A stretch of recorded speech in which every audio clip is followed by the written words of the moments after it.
This video is about our informal investigation into who wrote the Deltora series, whether they were ghostwritten by people or written indeed by Jennifer Rowe, Emily Rodda.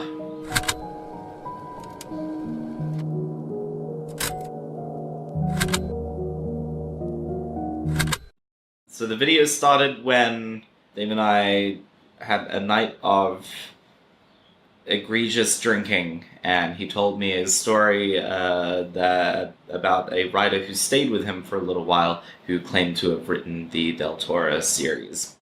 So a few months ago, we were having a drink at my local. Yes. And we were just talking about like crazy stuff from our childhood that like I think the conversation started from memory, that we're talking about crazy stuff from our childhood that no one like quite believes, but that you're convinced is true. And I have like a lot of those because I had kind of a weird childhood. Because I had like a single mom who was like a primary school teacher and then a high school teacher, and like had a lot of weird interactions with a lot of weird people at weird times in my life. And one story that came up, or one thing that happened to me that I was explaining to you, was something that you just genuinely did not believe. I still don't believe it. It sounds so ridiculous. I don't know. I really want it to be true. I would love it to be true. Yeah, like Bigfoot. There's three outcomes, right? Three outcomes of this video. One, we prove that I've misremembered the whole thing, and that's fun. That's great. Or we prove that one of two famous Australian authors are frauds.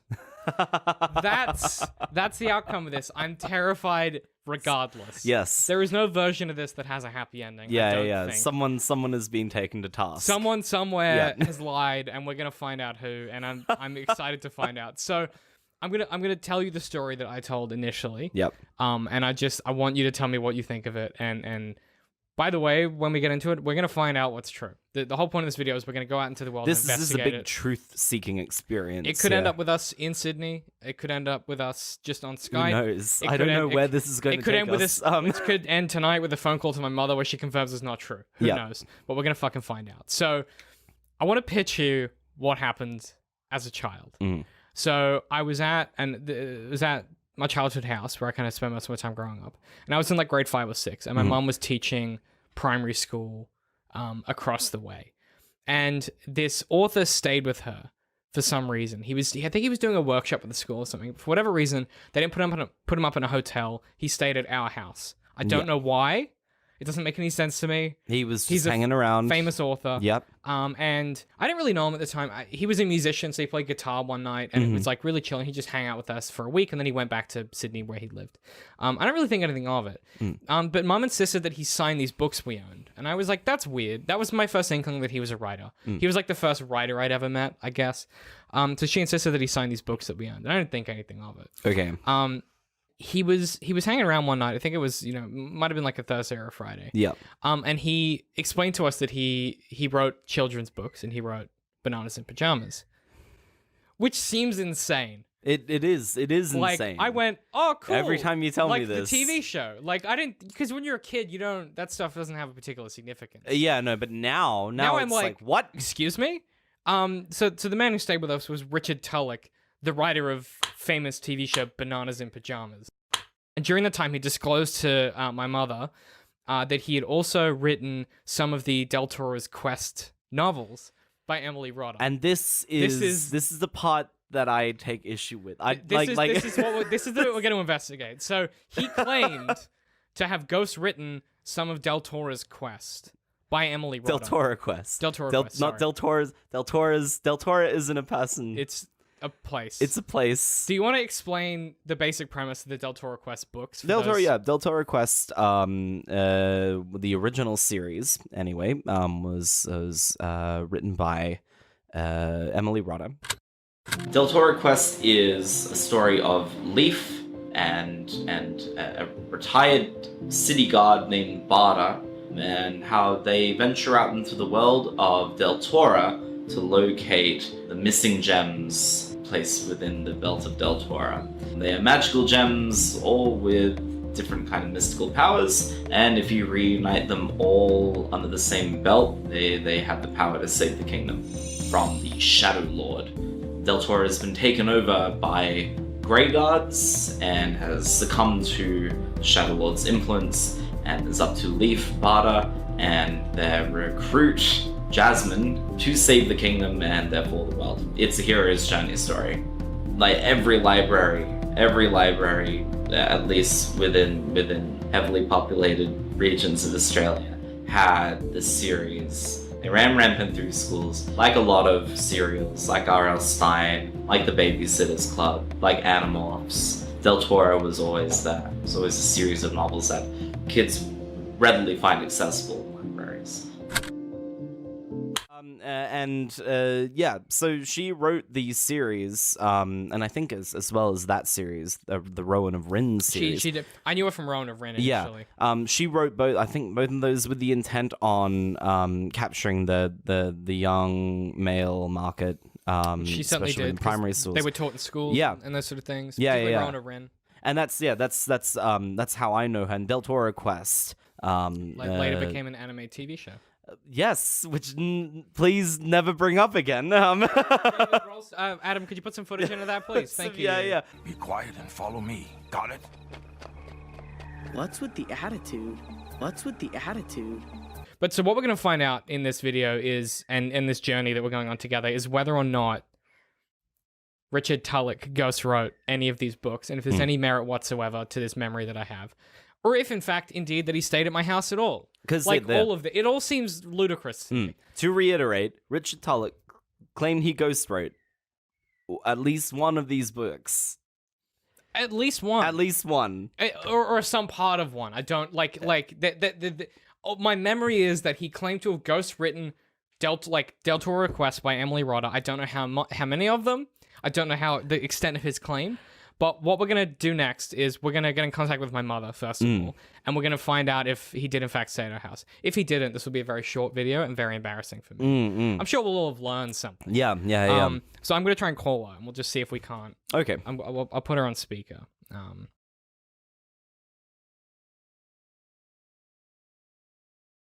I thought that it was bullshit. I actually thought that Dave was misremembering a different kind of anecdote, and that there was no modicum of truth to this story whatsoever before going into it. We're currently looking into this weird memory that I have, which we can't verify or not, but did Richard Tulloch stay with us at some point? Yes, he did. He stayed with us when we were in Kenmore. Uh-huh. And he was doing, I organised a writing festival at Montessori. A writing, okay, yep. Yeah, and we all dressed up, and I was dressed up as Mother McGonagall. I can't think what you dressed up as. Yeah, well, McGonagall's a solid choice. What year would that have... No, what was David dressed up as? Hang on. Let's plumb this memory. I'm just trying to remember. Yeah. Because it had to be a book character. Okay. Mm-hmm. So we did this, it was really cute, and all the kids did like a festival. I got the photos of it somewhere. So I can really? One of those albums. We'll have to dig those out. We'll have to dig those out. Albums. I mean, it was old enough that they're actually printed photos of it. Oh my god. Wow. Okay, we'll have to have a hunt for those at some point. Yeah.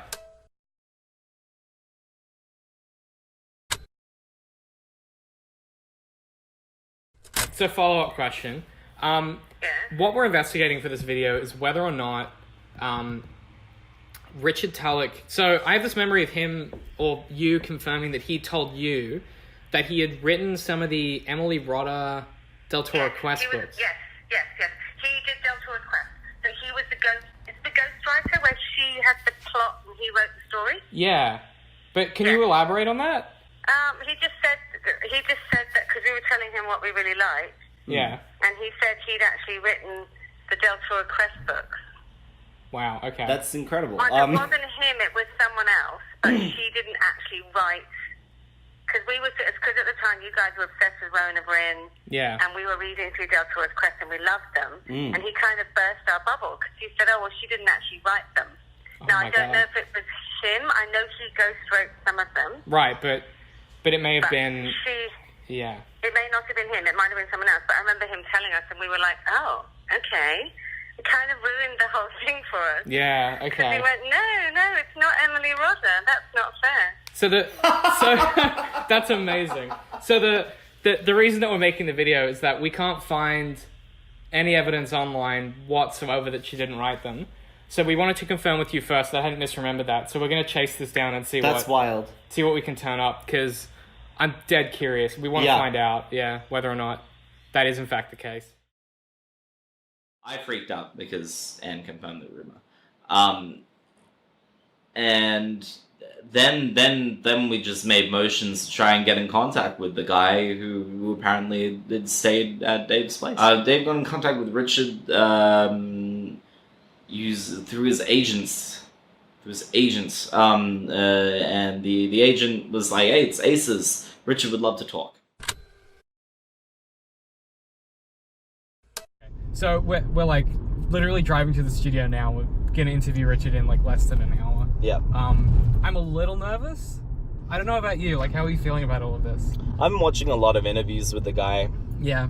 Anyway, yeah, like it'll be good to talk to him. I've been looking at his bio. Yeah. Just some bits and bobs, and there's this really one useful webpage.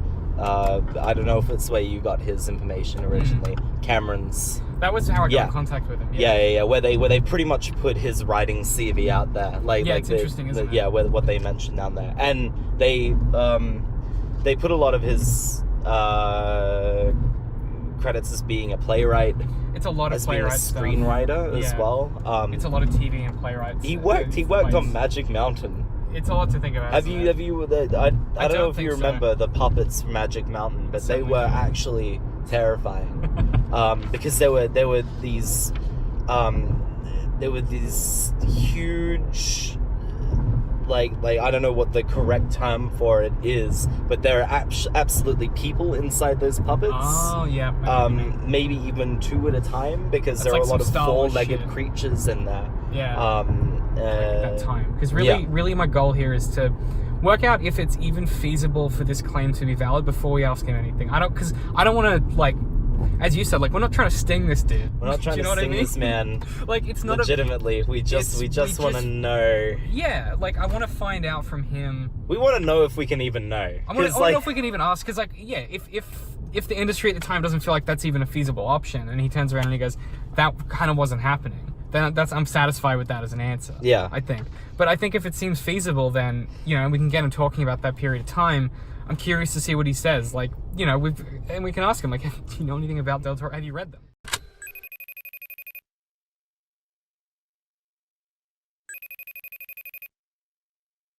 Can you hear me now? Now we can hear him. Yes, beautiful. Sorry about that. Thank you very much. Sorry, thanks for bearing with us. I'll just turn you up a little bit. Everyone needs a good technical director. Yes, that's always the way, isn't it?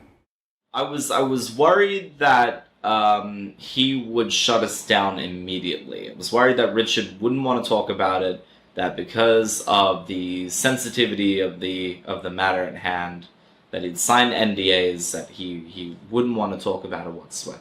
To start with, I guess the main thing that we wanted to kind of get a feel for was, in your own words, if you could, I mean, obviously we know what you do, but if you could sort of describe what you do and a bit about your career, just sort of in your own words with where you are now. Good heavens.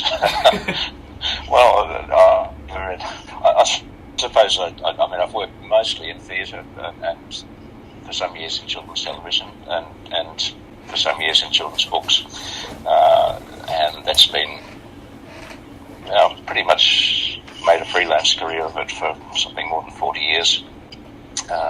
Occasionally I've got involved in running a company, so I think 3 times I've had 2 or 3 years running my own companies, producing plays, and pretty much all the work I've done has been for young people. That's excellent. Yeah, good summary for 40 years. You were asking about a particular period, which was I think 2001 to 2003, and gosh, I find it very hard to remember exactly what was going on then. Yeah. Except that was the time that I did start living half my life in Amsterdam, and working quite a lot in international schools, just doing the author visit thing, but usually for a week at a time.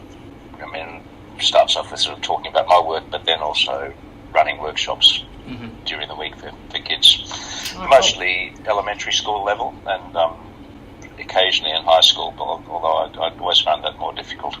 Yeah. And I haven't written I haven't written so much for that age group, so again, most of my invitations came for younger kids. So we have this weird thing that we're looking at, which is sort of around that era. We've been trying to work out when exactly, but you went to one of my schools. You actually stayed with my family, bizarrely, for a few nights for one of those author visits.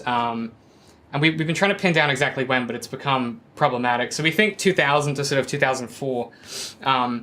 And what we've been trying to work out, I suppose, is sort of what you're up to at the time and what the Australian writing industry was looking like at the time as well, because it's one of those periods where it's not really well documented. It's unclear if it was a lot of contract work or if it was sort of a lot of bigger projects. And yeah, I sort of vaguely remember us talking about it, but it was many years ago, obviously, and I was significantly younger. So yeah, okay, right. I mean, it was the time that I'd just come out of doing 10 years of Bananas in Pyjamas, but that was never a full-time job. That was always, each time there was a new series, it might be a couple of months' work. Mm-hmm. And then there were times that might have been even as much as 3 years with no more bananas being made. And then they say, "Oh, there's interest from from overseas. Let's make another series." And so they signed up for another 100 episodes or whatever. And I always made a little bit of a target of it. I'd play this stupid numbers game that I insisted that I want to write half the episodes. and so if they were making another 50, I'll do 25. Love it. But it was sort of competitive in that there was no commitment. You had to, as a writer, you pitched an idea, and I would try and pitch 3 or 4 or 5 ideas a week and hope that 1 or 2 of them they might like. Often of course I got to know the series well, and I should have known what they would like, but often they're very strict about not having an overlap, so that if there'd been something about, I don't know, fertilising flowers in a garden in some other episode, then they wouldn't let you use that as a thing. So it was often just an accident that, sorry, we've just committed to one which is a bit like that. Who was the encyclopedia? So I just... I worked hard at it, and I end up writing more than anybody else, mostly because I pitched more ideas than anybody else. Okay. And when I got to my 50%, I stopped. Hit your target. So I ended out, I think, out of the 300 that were made with the live action thing, I wrote 150 of those. Oh wow! And then then they went to animating it, which was some years later. There was quite a pause, and then they did an animated version. I did one of those, and I really didn't like it very much.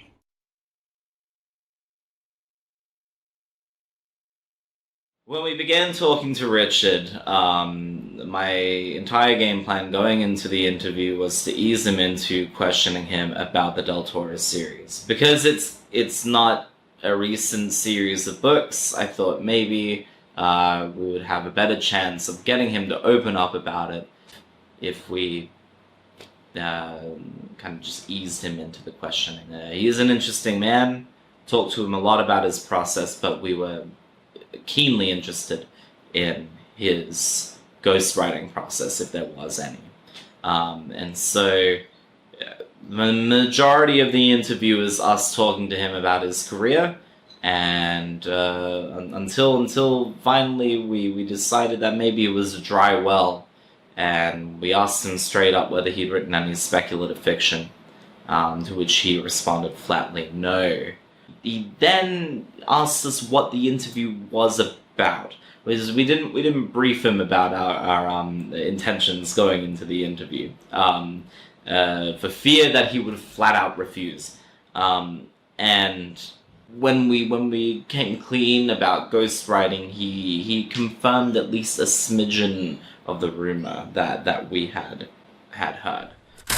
There was a lot of sort of weird things happening with sort of like one of the big ones that's become famous in the time since was Tom Clancy, where it turned out that he'd done a bunch of, he had all these novels that came out, he didn't write half of them, and people were under weird NDAs where they couldn't say they'd written it, or they'd signed with this publisher and it got published over here. So I guess what we're looking at is that particular era in the Australian space, and if there was sort of what the industry was looking like at the time with regards to that stuff. If you had any experience with the ones that I haven't sort of looked at very much. It wasn't Deltora Quest. Emily Rodder's thing was a bit like that, wasn't it? That she, Jenny Rowe or Emily Rodder's the pen name.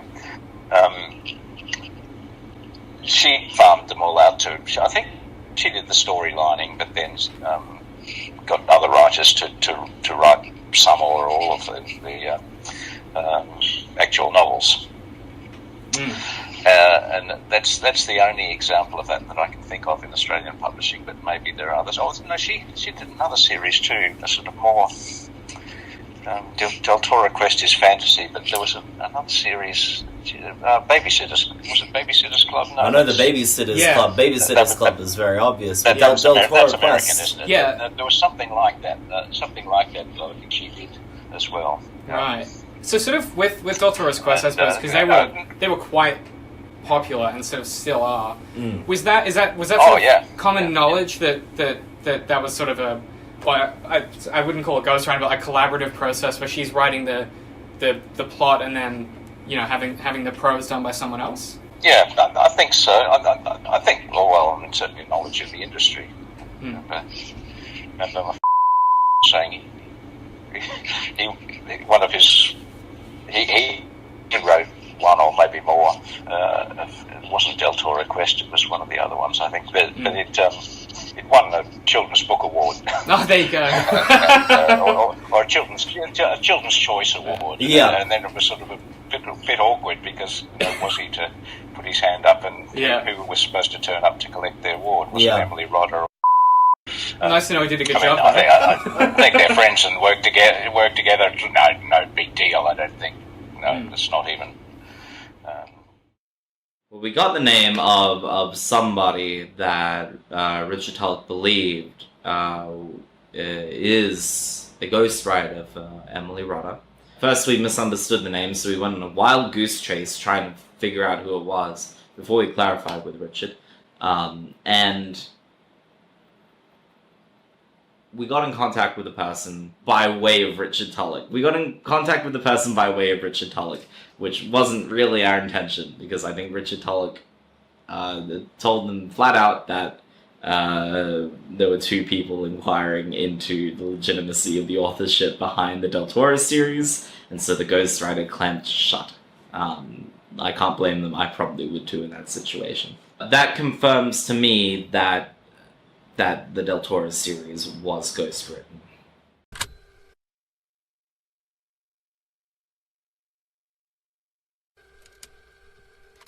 So last time we met was when we called Richard. Yes. It's been quite some time since then. It has been a little while. I've spent the interim period desperately searching the internet for any sign of Jennifer Rowe's contact information. Yes.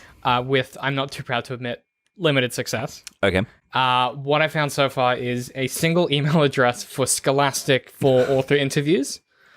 Okay. Jennifer Rowe does not have social media accounts that I could find at all. She has a Twitter that she hasn't used since 2015, on which she tweeted 4 tweets.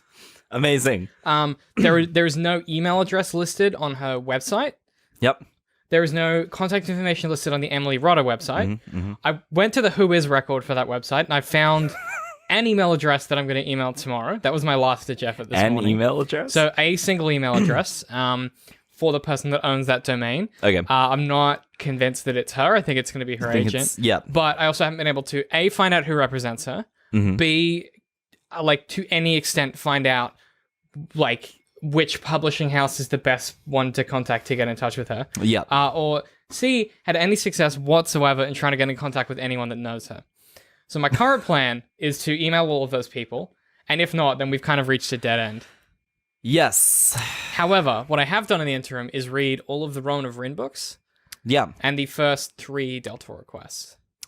Incredible. I have some news to report on that front. Okay. So, Rowan of Rin as a series, which was the one that she wrote in the lead up to Deltora Quest, they are much more sort of a slightly younger pitch. I recall from, when we were talking about it before, slightly younger target market. Very formulaic. Basically, each of the books follows the same structure, which is it starts in Rin, some incident happens, Rowan is called to adventure, he's reluctant, something else happens, and then he goes on the adventure, and ultimately, it's his, he's afraid of everything, but it's him overcoming his fears that wins out the day, and then they return to Rin, and everything is peachy. To the point where, even stylistically, there's nothing especially unique about them. Lots of passive voice to create that air of, fantasy. Every now and then, and so I've read all 4 that came with the single anniversary, the 25th anniversary edition. Okay, So it's sort of all one book or whatever. I've noticed that they all have a slightly different style. I'm not saying that, I'm not trying to say anything, but there's definitely, and it may just be a product of her advancing as a writer, but there's definitely a sort of, every now and then there's a real strong, powerful voice creeping in, and then it goes back to being very dull and kind of methodical. Okay. So I don't know. Have you had a chance to do any kind of research of your own? It got me thinking. Sure, it's a dead end, but this might be opportunity in crisis because when they've stopped selling them physically in bookstores, maybe Jenny Rowe is more willing to talk about the process that has come, gone into making those books. Definitely. Yeah. If she existed on the internet at all. If she, yes. That would be, I would agree, except that not only are her books disappearing, but her literal presence is fading as well. What's happening here? The only thing I can think of is I know someone that lives in the Blue Mountains near where she's supposed to live. Okay. And it's a pretty small community. So I'm at the point now where I'm like, do I just call and be like, do you know Jennifer Rowe, the famous author? Because I'm plumb out of ideas. Do you know where she lives? I'm at the point now where I'm like, I don't see how else we're gonna be able to get in touch with her. I feel even more curious than I was before. All I want to know is the process that underwent these books, especially in light of recent circumstances where Emily Rodda is winning awards for her books, big awards with big payouts. Now that the authorship behind her work, to me at least, has been called into question, I think people have a right to know that potentially she isn't writing all her own work. The current working theory, the one that Richard Tulloch kind of proposed to us was that Emily Rodda had the arch plots, the overarching narratives, and then farmed those out to was the word that he used, to ghostwriters. Which is the theory we started with. That was what my mother had suggested. Yes, yeah. It's baffling to me that all of this is still true. It is. It's not watertight yet because I don't. To me, like the Occam's razor is telling me that this may have written all of them, right? I need to know. But there is an inkling in me that there are a secret society of Deltora Quest writers, right? That meet every full moon or something like poet that. Society style. Yes, yeah. In a sewer somewhere, and conspire to write more children's fiction together. Yeah, I mean, it does. It's starting to feel that way because the way that Richard talked about it was very insular. Like, oh well, everyone in the industry knows this. What industry is he talking about? Because we're in the writing. Yeah, we're in the writing publishing industry, and no one knows this. And I mean, the youth do not know. It's so. I guess for us, next steps is going to be we'll see if if we get anything back. Yeah. If not, we're kind of plumb out of options here as far as what to do next.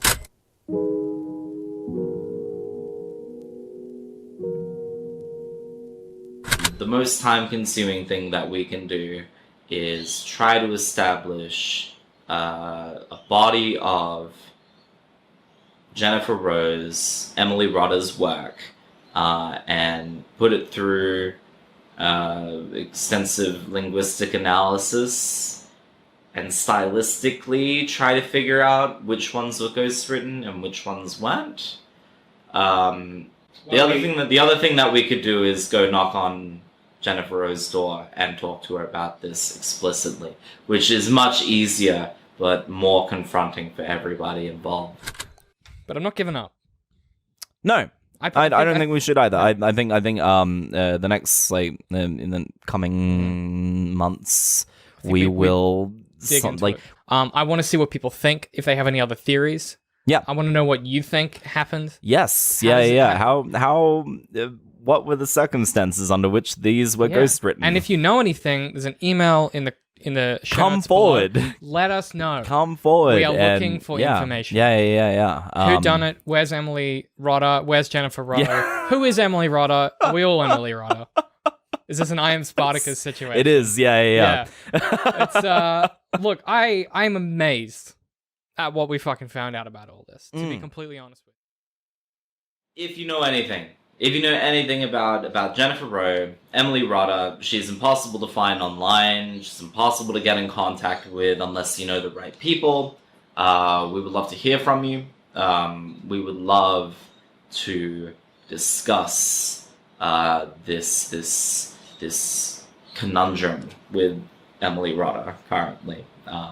More so for the curiosity, rather than any kind of sense of betrayal or controversy. We just want to know how the ghostwriting process worked, and how much of the ideas were hers and how much of the ideas were ghostwriters. Alternatively, if there's something that you want us to investigate, we have plenty of time and we are open to any and all ideas, crazy as they are. We love doing this. It has been a journey so far, and I look forward to more journeys to come.